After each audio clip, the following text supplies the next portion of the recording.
வணக்கம். 2026 தமிழ் புத்தாண்டு வாழ்த்துக்கள். உங்களுக்கும் வாழ்த்துக்கள். பராபவ வருடம் எல்லோருக்கும் நல்லபடியா அமையட்டும். ஜோதிடம் பத்தி உங்களுக்கு என்ன தெரியும்? இது ஒரு பழங்கால அறிவியல்னு சொல்றாங்களே, அது உண்மையா? ஆமா, ஜோதிடம்ங்கிறது கோள்கள் நட்சத்திரங்களோட நிலைய வச்சு நம்மளோட எதிர்காலம், குணம், வாய்ப்புகள் இதையெல்லாம் கணிக்கிற ஒரு முறை. உலகத்துல பல கலாச்சாரங்கள்ல ஆயிரக்கணக்கான வருஷங்களா இத பின்பற்றி வர்றாங்க. அப்போ வேத ஜோதிடம்னு ஒன்னு இருக்கே, அதுக்கும் இதுக்கும் என்ன சம்பந்தம்? வேத ஜோதிடம், அதாவது இந்திய ஜோதிடம், சந்திரன், நட்சத்திரங்கள், கோள்களோட சஞ்சாரம் இதையெல்லாம் முக்கியமா எடுத்துக்குது. ஒவ்வொரு ராசி லக்னம், கிரக அமைப்பும் ஒருத்தரோட வாழ்க்கையில பலவிதமான தாக்கங்களை ஏற்படுத்தும். இது எல்லாமே அவங்கவங்க ஜாதகத்தை பொறுத்து அமையும். சரி, 2026 தமிழ் புத்தாண்டு, அதாவது பராபவ வருஷத்துல கிரக நிலைகள் எப்படி இருக்கும்? இதனால நமக்கு என்ன மாதிரி பலன்கள் கிடைக்கும்? அததான் இப்போ நம்ம பார்க்க போறோம். இந்த பராபவ வருஷத்துல 12 ராசிக்காரர்களுக்கும் என்னென்ன சிறப்பு பலன்கள் இருக்குன்னு ஜோதிட ரீதியா நம்ம பார்க்கலாம். ரொம்ப சுவாரஸ்யமா இருக்கே. இத தெரிஞ்சுக்கிறதுக்கு முன்னாடி நம்ம சேனலை சப்ஸ்கிரைப் பண்ணாதவங்க உடனே சப்ஸ்கிரைப் பண்ணிடுங்க. ஆமா, பெல் பட்டனையும் கிளிக் பண்ணி வச்சுக்கோங்க. அப்பதான் நம்ம போடுற வீடியோஸ் உங்களுக்கு உடனுக்குடன் நோட்டிபிகேஷனா வரும். சரி, வாங்க வீடியோக்குள்ள போலாம். 2026 கும்ப ராசி பலன் பற்றி பேசிட்டு இருந்தேன். இந்த வருஷம் உங்களுக்கு எப்படி இருக்கும்னு நினைக்கிறீங்க? நீங்க என்ன சொல்ல வரீங்கன்னு புரியுது. கும்பராசிக்கு இந்த வருஷம் ரொம்ப கலவையா இருக்கும்னு சொல்றாங்க. புது அனுபவங்கள், சவால்கள்னு ரெண்டும் கலந்து வருமாம். ஆமா, கரெக்டா சொன்னீங்க. உங்க புதுமையான சிந்தனையும் சமூக அக்கறையும் இந்த சவால்களை சமாளிக்க உதவும்னு போட்டிருக்கு. மனசுல கொஞ்சம் அலைப்பாயும் நிலை இருந்தாலும் சரியான முடிவுகளை எடுப்பீங்களா?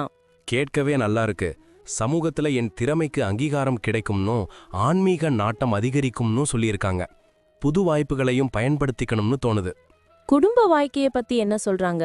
கொஞ்சம் கவனம் தேவைன்னு நினைக்கிறேன். ஆமா, ஜூன் மாசத்துக்கு அப்புறம் குரு பகவான் 6ஆம் இடத்துக்கு பயிற்சி அடைகிறதால செலவுகள் அதிகமாகுமாம்.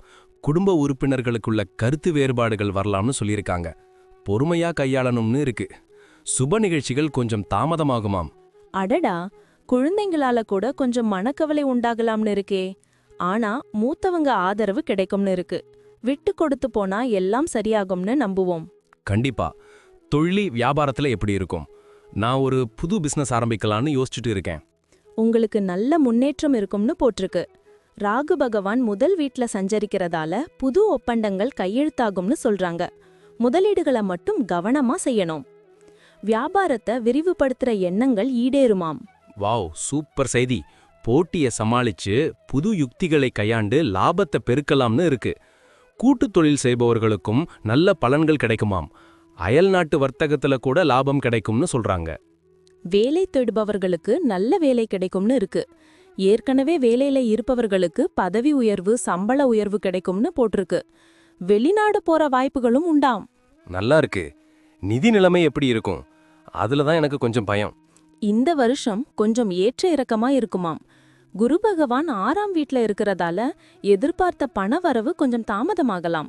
சேமிப்பு குறையலாம்னு இருக்கு. புது முதலீடுகள் செய்யறதுக்கு முன்னாடி நல்லா யோசிக்கணும். சரி, புரிஞ்சுக்கிட்டேன். பழைய கடன்கள் அடைப்படும்னு இருக்கே, அது ஒரு ஆறுதல். ஆடம்பர செலவுகளை குறைச்சு சேமிப்புல கவனம் செலுத்தணும். நிதி திட்டமிடல் ரொம்ப முக்கியம்னு போட்டிருக்கு. ஆரோக்கியத்துல கொஞ்சம் கவனம் தேவைன்னு இருக்கே. உணவு பழக்க வழக்கங்கள், உடற்பயிற்சி இதெல்லாம் நல்லா பண்ணுவீங்களாம். யோகா, தியானம் கூட நல்லதுன்னு சொல்றாங்க. ஆமா, சின்ன சின்ன உடல்நல குறைபாடுகள் வந்தாலும் அலட்சியமா இருக்காம உடனே சிகிச்சை எடுத்துக்கணுமா. குறிப்பா கண்கள்ல கவனம் தேவை. நீர் சம்பந்தப்பட்ட நோய்கள் வரலாம்னு இருக்கு. குழந்தைகளை பத்தி என்ன சொல்றாங்க? குழந்தைங்களுக்கு நல்ல வளர்ச்சி இருக்குமாம். கல்வியில் சிறந்து விளங்குவாங்க. கலைத்துறையில ஆர்வம் காட்டுவாங்களாம். அவங்களுக்காக முக்கிய முடிவுகளை எடுப்பீங்களாம். கல்யாணமானவர்களுக்கு குழந்தை பாக்கியம் உண்டாகும்னு கூட இருக்கு. சூப்பர். குழந்தைகளுக்கு அதிக நேரம் செலவழிக்கணும்னு போட்டிருக்கு. பயண வாய்ப்புகள் எப்படி இருக்கும்?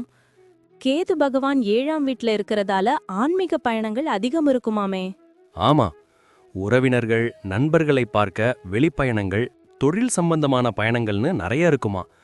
பயணங்கள் புத்துணர்ச்சியையும் மகிழ்ச்சியையும் கொடுக்கும்னு இருக்கு. ஆனா பயணங்கள்ல பாதுகாப்பா இருக்கணும்னு போட்டிருக்கு. சனி பகவான் உங்க ராசிக்கு 2ஆம் வீட்ல, அதாவது தனஸ்தானத்துல இருக்கிறதால நிதி நிலைமையில ஏற்ற இறக்கம், பேச்சுல கவனம், குடும்பத்துல கருத்து வேறுபாடுகள் வரலாம்னு இருக்கு. ஆனா ஆன்மீக நாட்டம் அதிகமாகுமாம். ஆமா, எதிர்பார்க்காத பணவரவும் கிடைக்கலாம்னு இருக்கே. சேமிப்புல கவனம் செலுத்தணும். குரு பகவான் 6ஆம் வீட்ல சஞ்சரிக்கிறது எதிரிகளை வெல்லவும் கடன்களை அடைக்கவும் உதவும்னு இருக்கு. ஆரோக்கியத்துல முன்னேற்றம், புது வேலை வாய்ப்புகள்னு எல்லாம் இருக்காம். ராகு பகவான் முதல் வீட்ல இருக்கிறதால உடல் ஆரோக்கியத்துல கவனம், மனதில் குழப்பங்கள் வரலாம்னு சொல்றாங்க. ஆன்மீக நாட்டம் அதிகரிக்கும்னு சொல்றாங்க.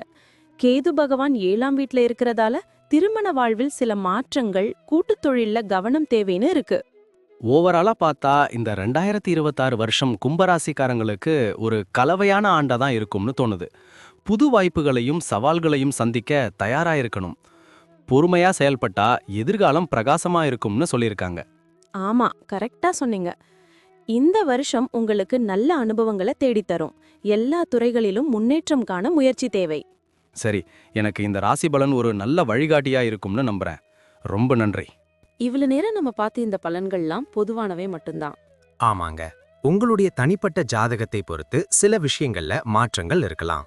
இருந்தாலும் நாங்க சொன்ன பெரும்பாலான விஷயங்கள் உங்க வாழ்க்கையில நடக்கும்னு நம்புறோம். இந்த வீடியோ உங்களுக்கு பிடிச்சிருந்தா மறக்காம லைக் பண்ணுங்க, உங்க நண்பர்களோட ஷேர் பண்ணுங்க, அப்புறம் நம்ம சேனலை சப்ஸ்கிரைப் பண்ணுங்க. பக்கத்துல இருக்கிற ஆல் பட்டனையும் கிளிக் பண்ணி வச்சுக்கோங்க. அப்பதான் நாங்க புதுசா போடுற வீடியோக்கள் உங்களுக்கு உடனுக்குடன் நோட்டிபிகேஷனா வரும். உங்களுடைய எதிர்கால வெற்றிக்கு எங்களுடைய மனமார்ந்த வாழ்த்துக்கள். நம்பி வாழ்க வளமுடன்.